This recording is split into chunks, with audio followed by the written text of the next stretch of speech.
সারা পৃথিবীতে চলছে, বাংলাদেশেও চলছে। এ সময় আমাদের করণীয় কি?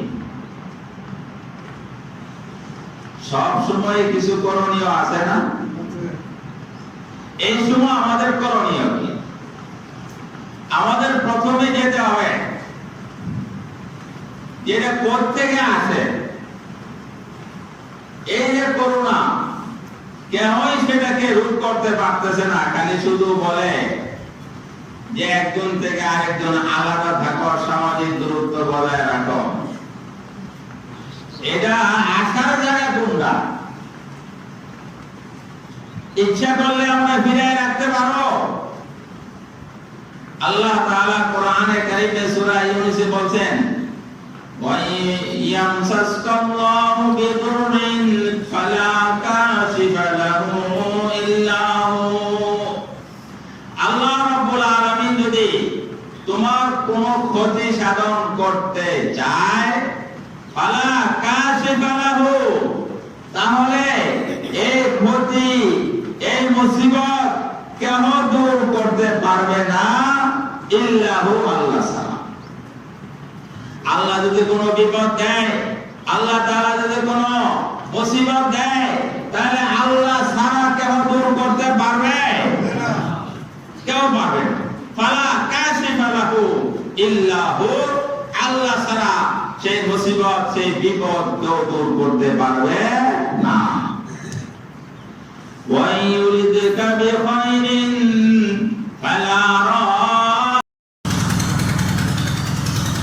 আলহামদুলিল্লাহি নাহমাদুহু ওয়া নাস্তাঈনুহু ওয়া নাস্তাগফিরুহু ওয়া নু'মিनु বিহি ওয়া نتوكل عليه ونعوذ بالله من شرور أنفسنا ومن سيئات أعمالنا من يهده الله فلا مضل له ومن يضلل فلا هادي له ونشهد أن لا إله إلا الله وحده لا شريك له ونشهد أن سيدنا ومولانا محمدا عبده ورسوله أرسله الله إلى كافة للناس بشيرا ونذيرا وداعيا إلى الله بإذنه وسراجا منيرا. أما بعد، فأعوذ بالله من الشيطان الرجيم. بسم الله الرحمن الرحيم. وإن يمسسك الله بضر فلا كاشف له إلا هو ويردك بخير فلا راد لفضله يصيب به من يشاء من عباده وهو الغفور الرحيم. صدق الله مولانا العظيم. وقال النبي صلى الله عليه وسلم: عجبا لأمر المؤمن إن أصابته سراء فشكر فهو خير له وإن أصابته ضراء فصبر فهو خير له وما ذلك إلا للمؤمن أو كما قال عليه الصلاة والسلام.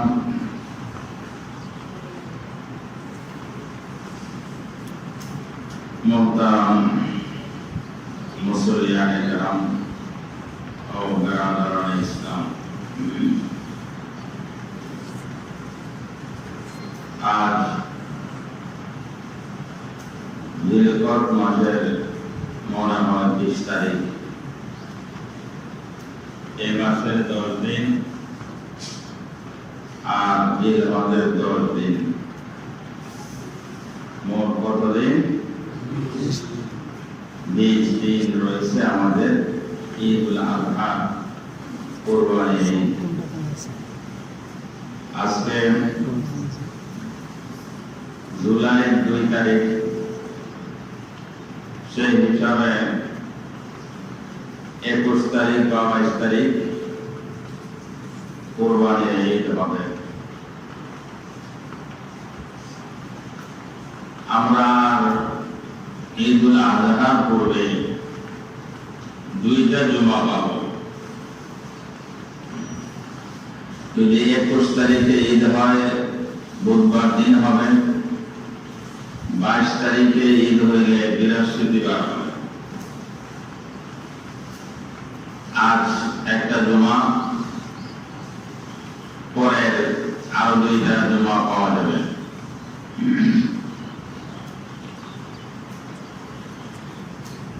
স্বাভাবিকভাবে অন্যান্য বছর এই দুইটা জুমায়, এই জুমায় এবং পরের জুমায় যে আলোচনাগুলো বিশেষভাবে হইত, সেটা হলো হজের আলোচনা, কুরবানির আলোচনা। কারণ 20 দিন আগে, 1 মাস আগে, হজের 1 মাস আগে হজের ফ্লাইটগুলো শুরু হয়ে যেত। যারা 52 দিন হজে থাকতেন, তারা শাওয়াল মাসের 20-25 তারিখে হজের ফ্লাইট শুরু হয়ে যেত।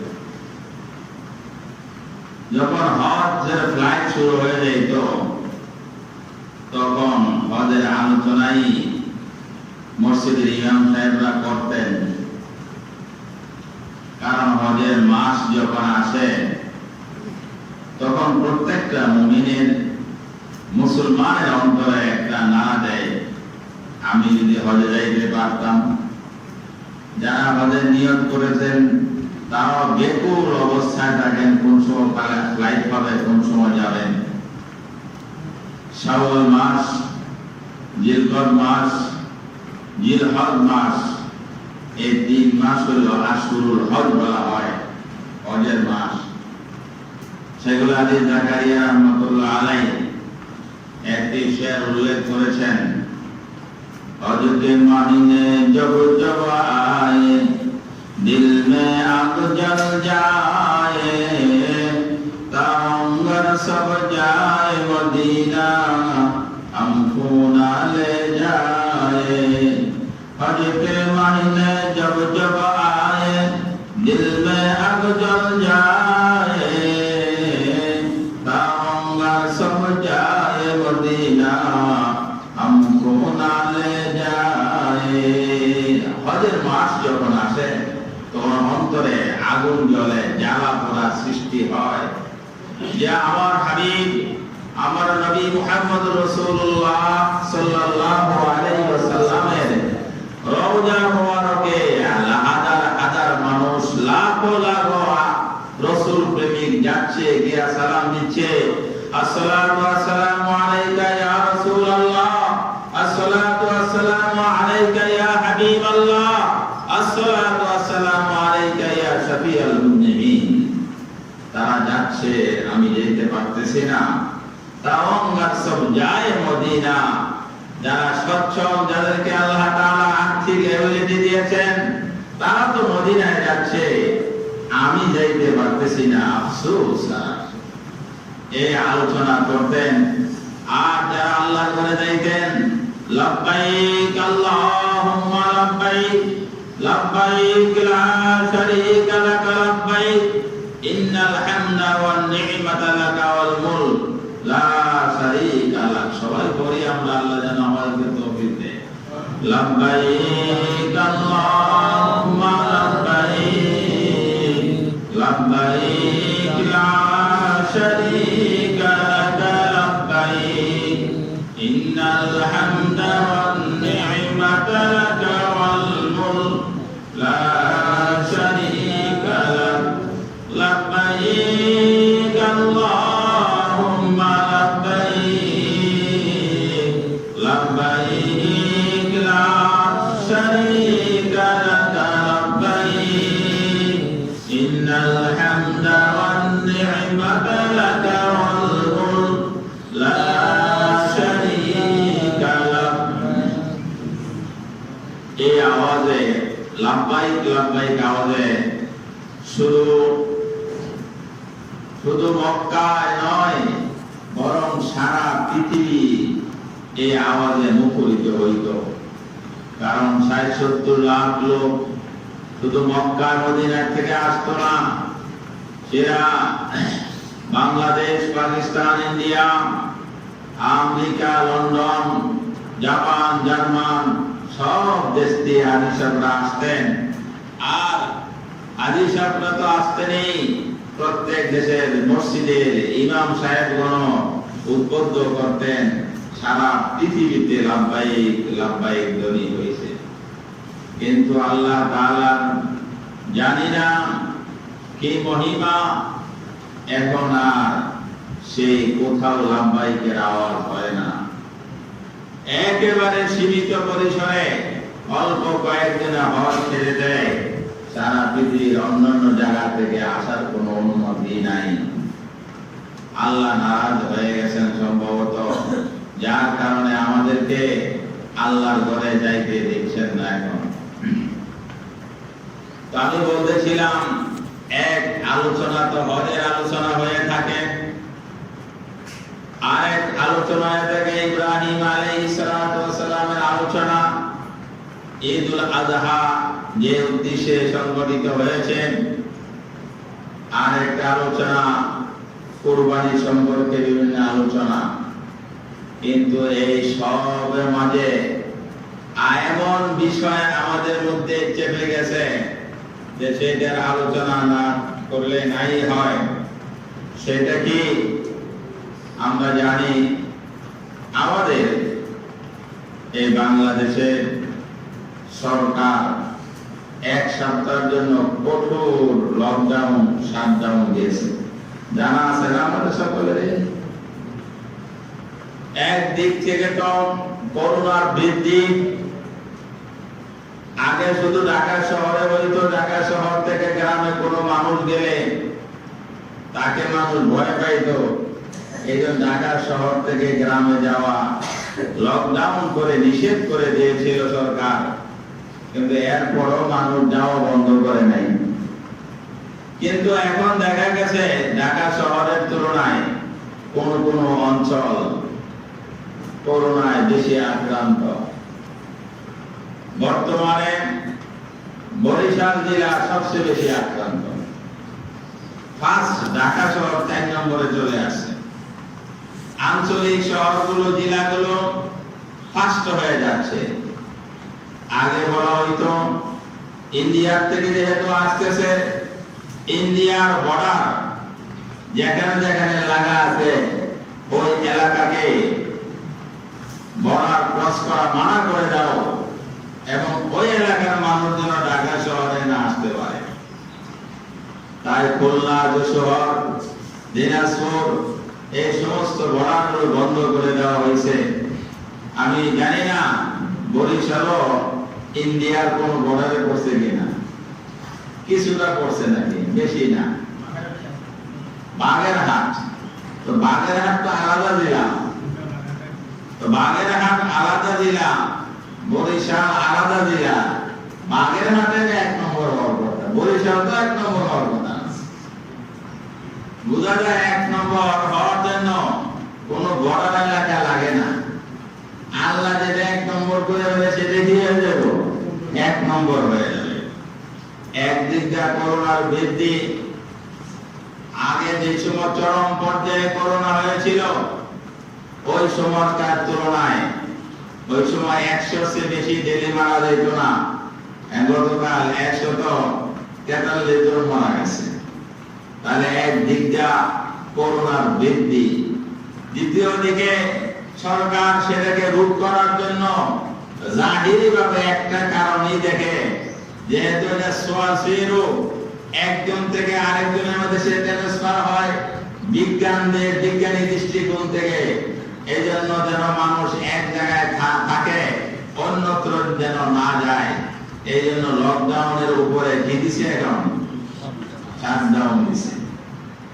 যার কারণে মানুষ করোনায় তো করোনা হইলে এরপরে মারা যাব, কিন্তু লকডাউন দেওয়ার কারণে কিছু মানুষ যারা দিন আনে দিন খায়, যারা এই ব্যবস্থা করতে পারে না, সুতরাং তাদের তো দিন এইটার অসুবিধা। বিশেষভাবে লকডাউনের কারণে বাসা বাড়িতে যারা কাজ করে মহিলারা, ওদেরকে ঢুকতে দেওয়া হয় না। এখন এই মেয়েরা মহিলারা তার নিজের সংসার চালায়, বাসা ভাড়া দেয়, এই বাসায় কাজ করে, আর কোনো বাসায় ঢুকতে দেয় না। কারণ একজনে কয়েক বাসায় কাজ করে, যদি কোনো বাসার থেকে আবার কোনো না আমার বাসায় নিয়ে আসে তাহলে যাবে না। এরা যাবে কোথায়? এরা দেখে রাস্তায় সে বিল্ডিং এর নিচে থেকে হাত মারে, উপর থেকে কিছু পাঠাই দিয়েছে না, সে পায়, সামনাসামনি এসেও দেয় না। এরকম কিছু মানুষ যারা হাতও পাততে পারে, কিন্তু এমন কিছু মানুষ আছে যারা হাত পাততে পারে না। অনেক সম্মানী মানুষ কিন্তু অনাহারে অর্থহারে থাকে, কিন্তু কারো কাছে হাত পাবে না। লকডাউনের কারণে সরকার দিছে রোগকে যেন না পারে বৃদ্ধি না হয় সেই জন্য, কিন্তু এর এফেক্ট গিয়ে পড়ে সাধারণ মানুষের রিজিকের উপর, কামাইয়ের উপর, কাজের উপর। তো এটা আরেকটা অসুবিধা, করোনা অসুবিধা, মানুষের জীবন জীবিকা নির্বাহের অসুবিধা। তৃতীয়ত আল্লাহ তাআলা আমরা কাজকর্ম করতেছি, এর মধ্যে বৃষ্টি আর বৃষ্টি, বৃষ্টি হচ্ছে নি, দেখছেন বৃষ্টি হয় যায়। এই বৃষ্টির সময় আমাদের মসজিদ মাদ্রাসার কাজকর্ম কিছুটা ব্যাঘাত ঘটে কিনা? তো এই যে একটা অবস্থা সারা পৃথিবীতে চলছে, বাংলাদেশেও চলছে, এ সময় আমাদের করণীয় কি?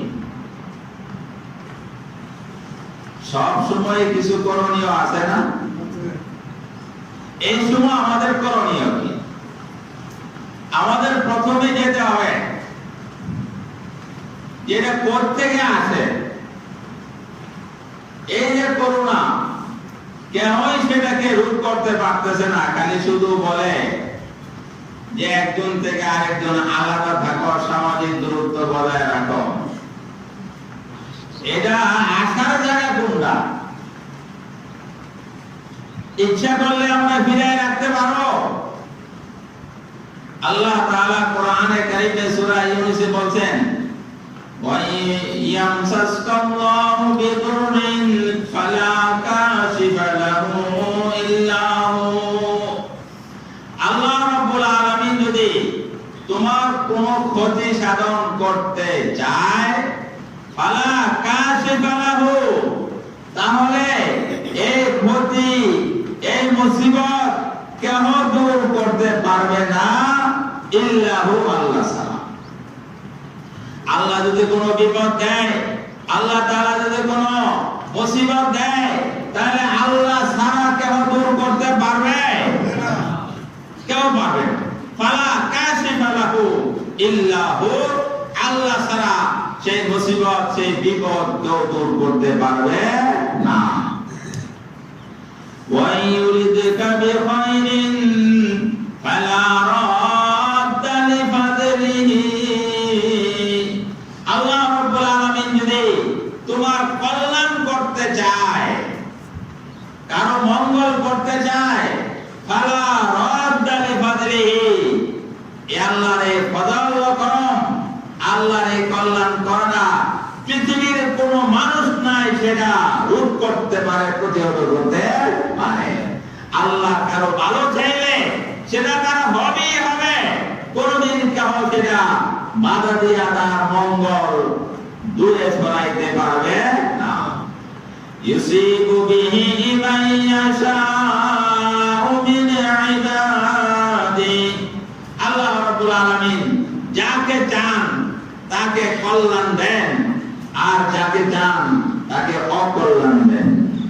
ওয়া হুয়াল গফুরুর রহিম, আল্লাহ রাব্বুল আলামিন ক্ষমাশীল, আল্লাহ রাব্বুল আলামিন দয়ালু। আল্লাহ তাআলা হলেন মেহেরবান, আল্লাহ দয়ালু, আল্লাহ তাআলা ক্ষমাশীল। অন্য আয়াতের মধ্যে আল্লাহ রাব্বুল আলামিন বলেন, মা ইয়াফতাহু ইউরিদুল্লাহু লিন-নাসি মির রাহমাহ, আল্লাহ রাব্বুল আলামিন মানুষের জন্য যদি কোন রহমত খুলে দেন, সুতরাং কেহ ফালা মুমসিকা লাহা, এটা কেউ রোধ করতে পারবে না, আটকে রাখতে পারবে না।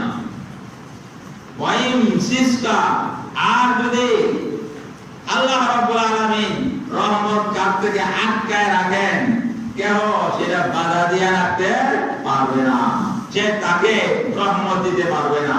ওয়া হুয়াল আজিজুল হাকীম, আল্লাহ তাআলা বড় হিকমত ওয়ালা, আল্লাহ তাআলা পরাক্রমশালী।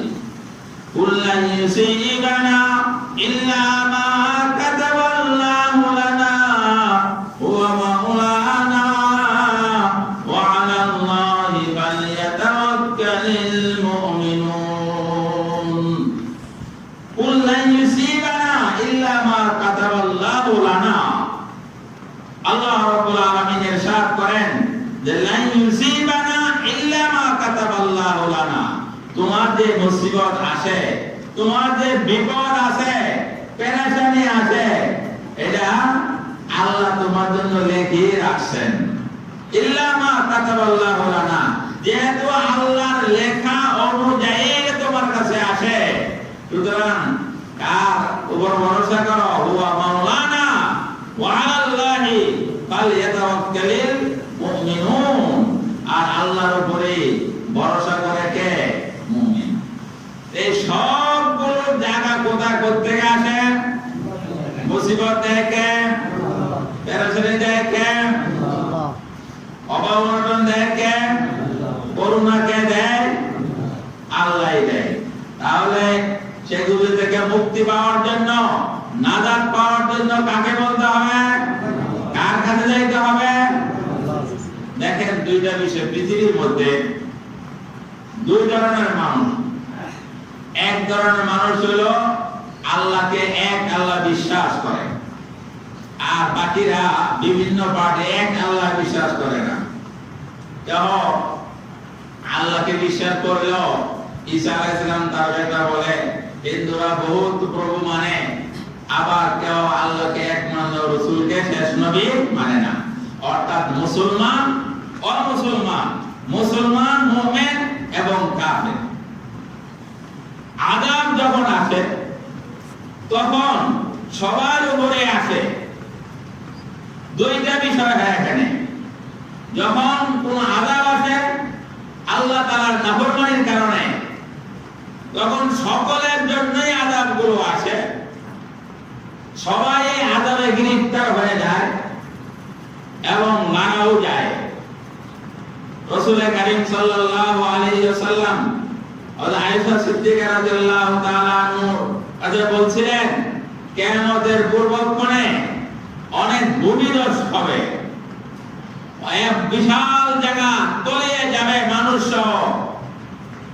আয়েশা জিজ্ঞাসা করলেন, ইয়া রাসূলুল্লাহ, ওই এলাকায় তো ভালো মানুষও ছিল, মুমিনও ছিল, সুতরাং তারাও কি এই শাস্তি ভোগ করবে?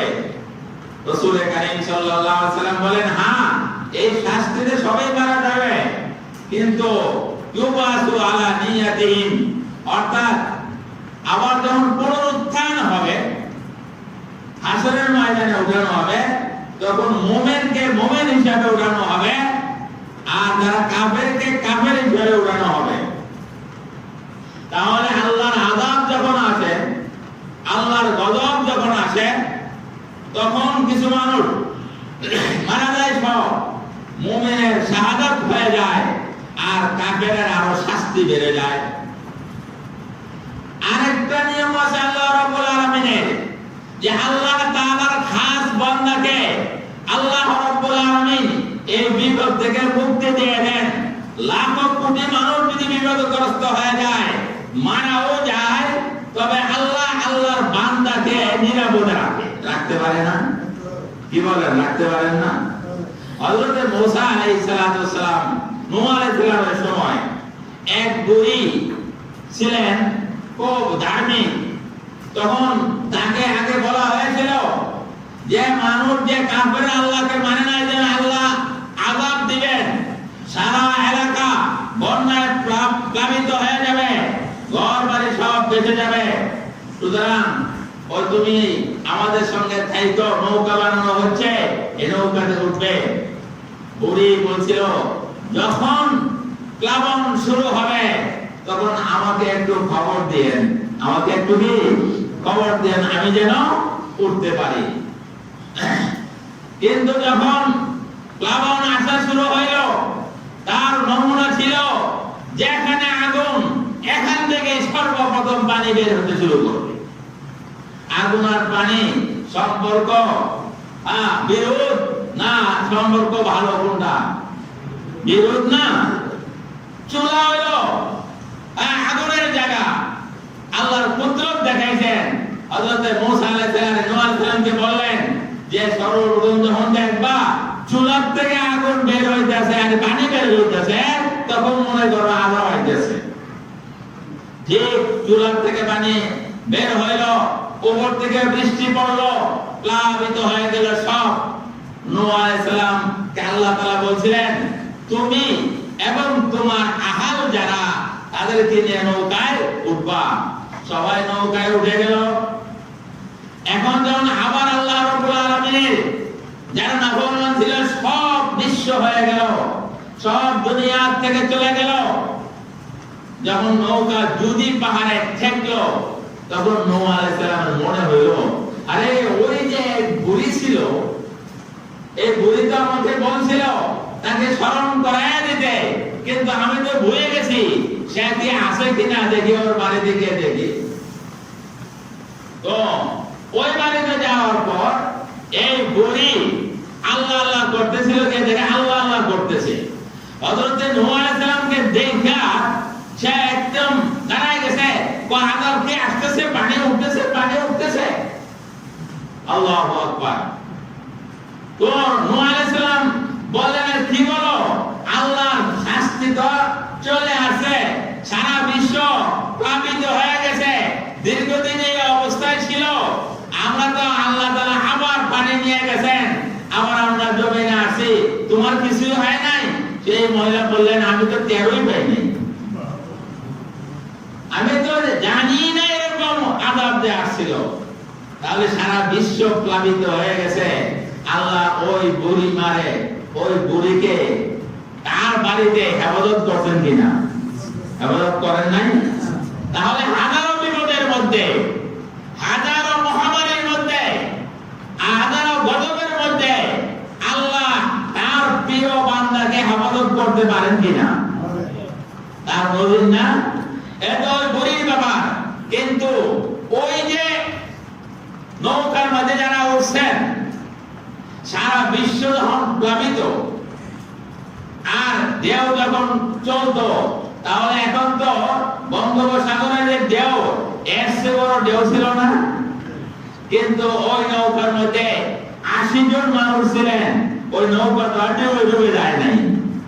ওই নৌকার মধ্যে আল্লাহ তাআলা বলছেন যে তুমি এবং তোমার আহালকে তুমি ওইখানে উঠায় রাখবা।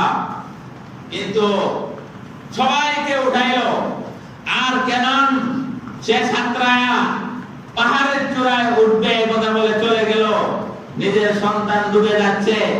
আল্লাহ তাআলার কাছে হযরত নূহ আলাইহিস সালাম বলেন ওয়ানাদা নূহ রাব্বাহু রাব্বি ইন্না ইবনি মিন আহলি। ইয়া রাব্বাল আলামিন, আপনারা বলছেন আমাকে এবং আমার আহালকে বাঁচাইবেন, তো আমার ছেলেও তো আমার আহাল, আমার পরিবার পরিজনের মধ্য থেকে, সুতরাং তাকেও একটু বাঁচান না। আল্লাহু আকবার। আল্লাহ বলেন ইন্নাহু লাইসা মিন আহলিক ইন্নাহু গায়রু আমালিন সালিহ।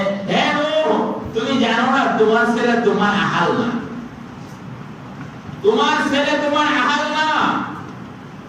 ইন্নাহু গায়রু আমালিন সালিহ, সে নেক আমল করে নাই, আমাকে বিশ্বাস করে নাই। হ্যাঁ, বালা তাসআলনি মা লাইসা লাকা বিহি ইলম, যে বিষয়ে তোমার ইলম নাই এই বিষয়ে তুমি আমাকে প্রশ্ন করো না। আমি তোমাকে উপদেশ দিচ্ছি তুমি যেন জাহিলদের অন্তর্ভুক্ত না হও। হযরত নূহ আলাইহিস সালাম সঙ্গে সঙ্গে বলেন, ইয়া রাব্বুল আলামিন, আমাকে maaf করে দেন। বোঝা যায় সন্তান হইলে নিজের আপনজন হয় না, আহাল হয় না, যদি আল্লাহকে বিশ্বাস না করে। এখানে আহাল হইতে হলে মুমিন হইতে হবে, আল্লাহকে বিশ্বাস করতে হবে, এক আল্লাহকে মানতে হবে। তাহলে নূহ আলাইহিস সালামের প্লাবন অনেক বড় ছিল, ওই সময় সারা পৃথিবী ডুবে গেছিল, কিন্তু যারা মুমিন, যারা আল্লাহকে বিশ্বাস করে, আল্লাহর ফরমাবরদারি করেন, তাদেরকে আল্লাহ তাআলা হেফাজত করছেন কিনা? করছেন কিনা? তাহলে সারা বিশ্ব যদি মহামারীতে আক্রান্ত হয়ে যায়, কিন্তু আল্লাহ ওয়ালাদেরকে আল্লাহ তাআলা হেফাজত করতে পারেন কিনা? কি বলেন? আসতে বলেন যেন, পারেন কিনা? আল্লাহ তাআলা যে কুদরত আছে না, সারা বিশ্ব প্লাবিত হয়ে গেল, বুড়ির কিছু হলো না, নৌকায় উঠা সবাই জান বাঁচাইতে পারলো, আল্লাহ ব্যবস্থা করে দিলেন। সুতরাং এই যুগেও তো ওই আল্লাহ আছে, আল্লাহ নাই? হযরত ইব্রাহিম আলাইহিস সালামকে আল্লাহ রাব্বুল আলামিনের একত্ববাদের দাওয়াত দেওয়ার কারণে নমরুদ বিশাল অগ্নিকুণ্ড করছে কিনা? এমন আগুন জ্বালাইছে যে পাশে যাওয়া যায় না। তাই ইব্রাহিমকে আগুনে ফেলতে হইলেও তো কাছে যাওয়া লাগবে, না কাছে যেতে পারবো না। কিভাবে? ক্ষেপণ যন্ত্র দিয়া নিক্ষেপ করতে হবে। এখন ক্ষেপণাস্ত্র আছে না, যে এক দেশে থেকে আরেক দেশে কি করে ফেলে, নিজের বোমা পালানোর ব্যবস্থা করে ফেলে, আছে না এরকম? আল্লাহু আকবার। তো চরক গাছ ক্ষেপণ যন্ত্র বানানো হইল, দূর থেকে যেন ইব্রাহিমকে নিক্ষেপ করা যায়, অগ্নিকুণ্ডের ভিতরে যেন গিয়া পড়ে। ক্ষেপণ যন্ত্রে যখন উঠানো হলো, হযরত জিবরাইল আলাইহিস সালাতু ওয়াস সালাম আয়েশা বললেন, হে ইব্রাহিম খলিলুল্লাহ, আপনি আল্লাহর দোস্ত মানুষ, আল্লাহর বন্ধু মানুষ, আপনাকে অগ্নিকুণ্ডে নিক্ষেপ করার জন্য ক্ষেপণাস্ত্র উঠানো হয়েছে। কিন্তু আপনি জানেন আল্লাহ তাআলা আমাকে অনেক শক্তি দিয়েছেন। এই নমরুদের আগুন আমার 600 পাখার একটা কর্নার দিয়ে যদি আমি উঠায়া দেই, তাহলে এটা কোথায় পড়ে যাবে? রেডিওটা নাই। আপনাকে আমি ধরে নিয়ে যেতে পারি, বাঁচাইতে পারি, কিন্তু আপনার অনুমতি ছাড়া তো আমি কিছু করতে পারি না। আপনি যদি ইজাজত দেন, আপনি যদি বলেন, তাহলে আমি কি করি? আপনাকে সহযোগিতা করি। হযরত ইব্রাহিম আলাইহিস সালাতু ওয়াস সালাম হযরত জিবরাইল আলাইহিস সালাতু ওয়াস সালামের দিকে তাকাইলেন, একটু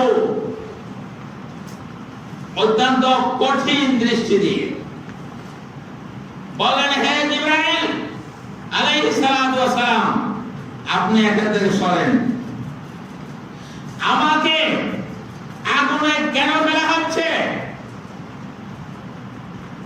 তারা মূর্তি পূজা করে, হাজারো মূর্তি পূজা করে। আমি দাওয়াত দিয়েছি মূর্তির পূজা করা যাবে না, এক আল্লাহর ইবাদত করতে হবে, আল্লাহকে এক মানতে হবে। এই কারণে আমাকে ক্ষেপণ যন্ত্রে উড়ানো হয়েছে। তো যে আল্লাহর একত্ববাদের কারণে, দাওয়াতের কারণে আমাকে অগ্নিকুণ্ডে নিক্ষেপ করতেছে, ওই আল্লাহ কি আমাকে দেখে না? যদি আল্লাহ চান আল্লাহর একত্ববাদে দাওয়াত দেওয়ার কারণে আমি অগ্নিকুণ্ডে জ্বলে পুড়ে ছারখার হয়ে যায়, আমার কোনো আপত্তি নাই, আমার জান আমি দিয়ে দিব। আর যদি আল্লাহ আমাকে বাঁচাতে চান, তাহলে সে আগুন আমাকে মারতে পারবে না। আল্লাহু আকবার। ওই সময় আল্লাহর উপর কত বিশ্বাস, আল্লাহর উপর কত আস্থা, নবীদের আস্থা এমনই হয়ে থাকে। হযরত মুসা আলাইহিস সালাতু ওয়াস সালাম যখন সেই নীল নদের পাশে গিয়ে পৌঁছলেন, ফেরাউনের 6 লক্ষ বাহিনী তার পিছনে, সামনে বিশাল নদী, পিছনে ফেরাউনের বাহিনী। মুসা আলাইহিস সালামের যারা অনুসারী ছিলেন, যারা সাথী ছিলেন, তারা বলতেছেন, ইন্না লামুদরাকুন, হে মুসা, সামনে নদী আর পিছনে ফেরাউনের বাহিনী, আমরা তো ধরা পড়ে গেলাম। হযরত মুসা আলাইহিস সালাম সঙ্গে সঙ্গে বললেন,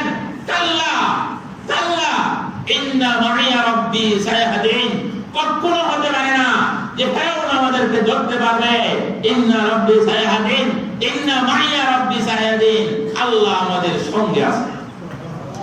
আল্লাহ যদি আমার সঙ্গে থাকে তাহলে আঘাত পিছনে তারা থাকলো আমাদেরকে কিছু করতে পারবে না। আল্লাহ বলেন হে মুসা তোমার লাঠি দিয়া এই পানি দিয়ে একটু আঘাত করো। হযরত মুসা আলাইহিস সালাম পানির মধ্যে একটা বাড়ি দিলেন, 7টা রাস্তা হয়ে গেল। আর সেই রাস্তা দিয়া একদম শুকনা রাস্তা 12 গোষ্ঠীর মানুষ 12 রাস্তা দিয়ে যেতে শুরু করলেন। এবং আল্লাহ রাব্বুল আলামিন নদীটা পার হইতে অনেক লম্বা জায়গা, যাতে এক গ্রুপ পার হচ্ছে অন্যরা যাইতে পারতেছে কিনা এই চিন্তা অত থাকতে পারে যে আমরা তো বেঁচে গেলাম কিন্তু অন্যরা তো বাঁচতে পারলো না, কি জানি না।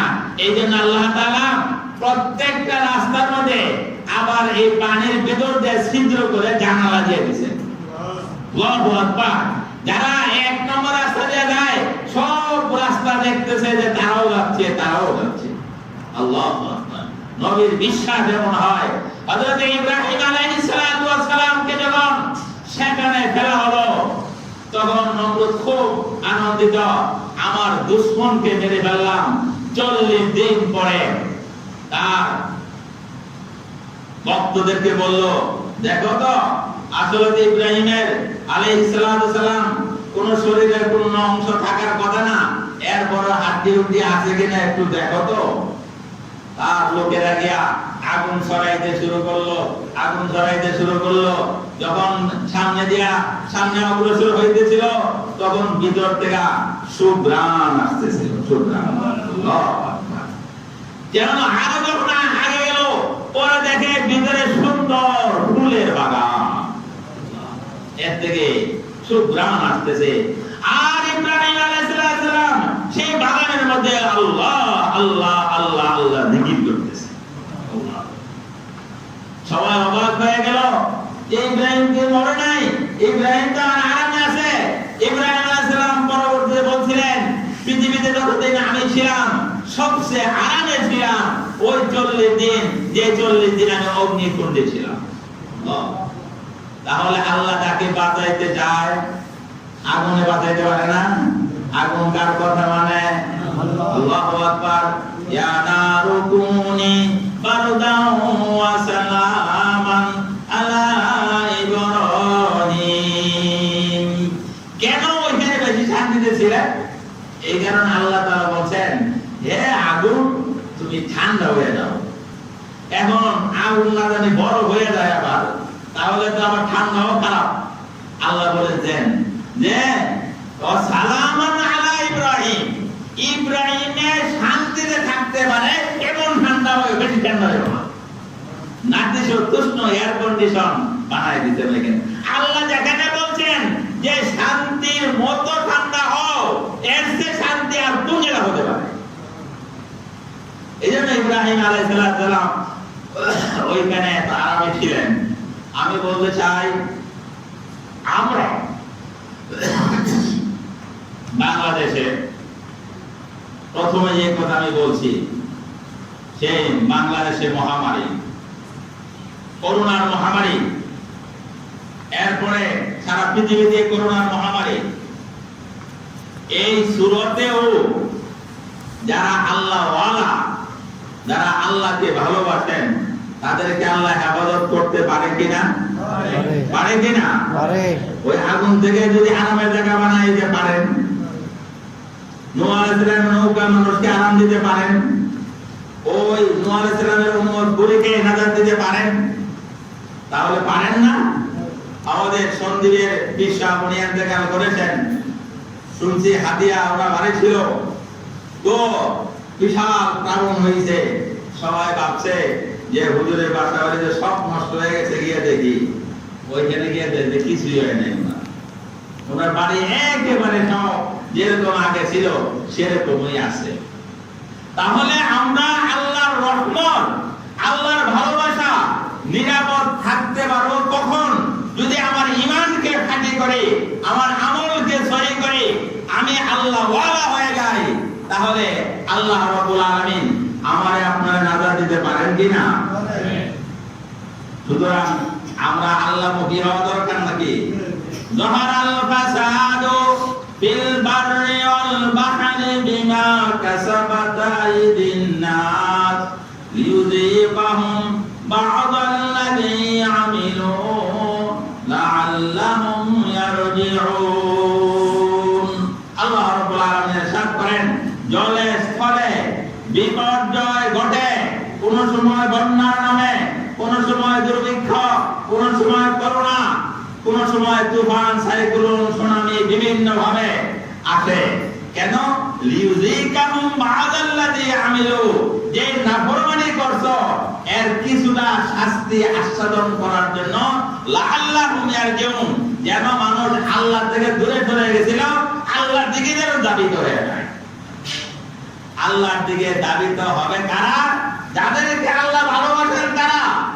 আর যারা ভালোবাসে না তারা আল্লাহর দিকে দাবিত হবে না, বরং যারা ঈমান নাই কেনানের মতো বলবে, সাহাবী ইলা জাবালি ইয়াসিমুনি মিনাল মা, আমরা কি করব? আমি পাহাড়ের চূড়ায় আশ্রয় নিব, পানি আমাকে বাঁচায় দিবে। আমরা লকডাউন শাটডাউন দিয়া সব বন্ধ করে দিব, আর করোনা থেকে বাইরে যাইব। হবে? হবে কোনদিন? সেটা সরকার যতটুকু তার বুদ্ধিতে আসে সেটা করতেছে, করুক, কিন্তু শাটডাউন কি বাঁচাইতে পারবে? লকডাউন বাঁচাইতে পারবে? মনে হয় বাঁচাইতে পারবে? পারবে না, কখনো বাঁচাইতে পারবে না। কে বাঁচাবে? আল্লাহ। আল্লাহ বাঁচাইতে পারবে। এই জন্য আল্লাহর দিকে রুজুয়া। আল্লাহ কাছে এরকম অবস্থা আসলে তোমরা কিছু কথা বলবে, একটা দোয়া পড়ে, আল্লাহুম্মা ইন্নী আউযু বিকা মিনাল বারাসি ওয়াল জুনুনি ওয়াল জুজামি ওয়া মিন সাইয়্যিল আসকাম। যে হে আল্লাহ, আমি পানা চাইতেছি কুষ্ঠ রোগ থেকে, পাগলামি রোগ থেকে, এবং কুষ্ঠ রোগ থেকে, শ্বেত রোগ থেকে, এবং সমস্ত ধরনের রোগ থেকে। এর মধ্যে করোনা আছে, এর সকালেও পড়ো বিকালেও পড়ো, তাহলে আল্লাহ তোমার দিকে রুজু হবে। বিসমিল্লাহি লা ইয়াদুররু মা'আসমিহি শাইউন ফিল আরদি ওয়ালা ফিস সামাই ওয়া হুয়াস সামিউল আলিম। এই দোয়া পড়ো। এর মুখস্থ আছে না? লা ইলাহা ইল্লা আনতা সুবহানাকা ইন্নী কুনতু মিনাল যালিমিন। হযরত ইউনূস আলাইহিস সালামকে মাছের পেট থেকে বাড়ি করে দিয়েছেন, তো এই দোয়া করো। আবু দারদা রাদিয়াল্লাহু তাআলা আনহু একটা দোয়া আছে। তো একবার আবু দারদা রাদিয়াল্লাহু তাআলা এক জায়গায় বসা, একজন এসে খবর দিলেন, তোমার বাড়ি ঘর পুড়ে গেছে, তুমি এনে বসে রইছো। তিনি বলেন, না, আমার বাড়ি ঘর পুড়ে নেই।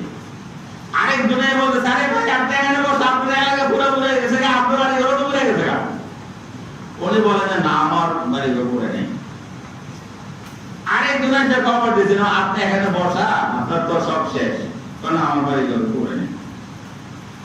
চতুর্থ এসে একজনে খবর দিলেন, আরে আপনার এলাকা পুরো পুড়িয়ে পড়ে গেছে, জ্বলে পুড়ে শেষ, আপনার বাড়ি ঘরে কিছুই হয়নি। আপনার বাড়ি ঘর কি কিছুই হয়নি। তো সবাই যারা বসা ছিলেন অবাক হয়ে গেলেন যে আপনি কিসের উপর ভিত্তি করে বললেন যে আপনার বাড়ি ঘর পুড়ে নাই, বাস্তবে তো পুড়ে নাই। তো দেখো, রাসূল কারীম সাল্লাল্লাহু আলাইহি ওয়াসাল্লাম বলেন, সকালে বিকালে কেউ যদি একটা দোয়া পাঠ করে তাহলে তার কোনো ক্ষতি হইতে পারে না। আমি এই দোয়াটা সকালে পড়ে আসছি, রাসূলের কথা মিথ্যা হতে পারে না, সুতরাং আমার বাড়ি ঘর পুড়ে যাওয়া এটা আমার একটা ক্ষতি হতে পারে না। আল্লাহ আল্লাহুম্মা আনতা রাব্বি লা ইলাহা ইল্লা আনতা আলাইকা তাওয়াক্কালতু ওয়া হুয়া আলা রাব্বিল আরশিল কারীম মা শাআল্লাহু কান ওয়া লাম ইয়াশা লাম ইয়াকুন লা হাওলা ওয়া লা কুওয়াতা ইল্লা বিল্লাহিল আলিয়্যিল আযীম আ'লামু আন্না আল্লাহা আলা কুল্লি শাইইন কাদির ওয়া আন্না আল্লাহা ক্বাদ আহাতা বিকুল্লি শাইইন ইলমা। আল্লাহুম্মা ইন্নী আউযু বিকা মিন শাররি নাফসি ওয়া মিন শাররি কুল্লি দাব্বা আনতা আখিযুম বিনাসিয়াতিহা ইন্না রাব্বি আলা সিরাতিন মুস্তাকিম। এই দোয়া, এই দোয়াটা অনেক বড়, অনেক বড়। মুখস্থ করা যাবে না? কি মুখস্থ করা যাবে? কে মুখস্থ করবে? শুনেন, ওই যে আল্লাহুম্মা ইন্নী আউযু বিকা মিনাল বারাসে, এই দোয়া কঠিন দোয়া ছিল, কিন্তু নিজের বাঁচার জন্য সবাই মুখস্থ করে রাখছে।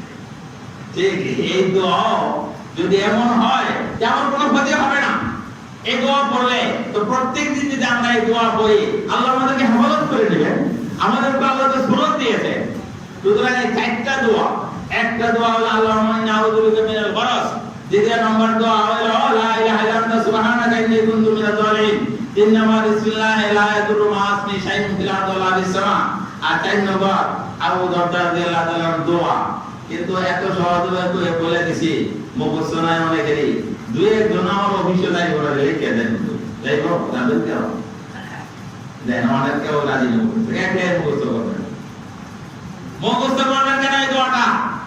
তাহলে কেমনে কেমনে এটা হবে? এবং বেশি লম্বা চূড়া তো না, নিজের সব রক্ষার জন্য। যদি প্রধানমন্ত্রী বাঁচাইবো 3 দিন গিয়ে লাইন ধরে বসে থাকবো, এরপর একদিন দিনে মুখস্থ করবো না, যেটা আমাদের একদিন আছে। যাই হোক, আল্লাহ তাআলা আমাদের সবাইকে হেফাজত করুন এবং সবাই যেন আমরা বাঁচতে পারি, সমস্ত মানুষ যেন আমরা বাঁচতে পারে। নিজের জন্য দোয়া করবো, সারা উম্মতের জন্য আমরা কি দোয়া করব। তাহলে অবস্থা আল্লাহ তাআলা করণীয় কিছু আমাদেরকে আমল দিয়েছেন, সেই আমলগুলো অবশ্যই আমরা করব। আল্লাহ তাআলা আমাদের সমস্ত মুসিবত থেকে হেফাজত করুন। আখিরু দাওয়ানা আলহামদুলিল্লাহ।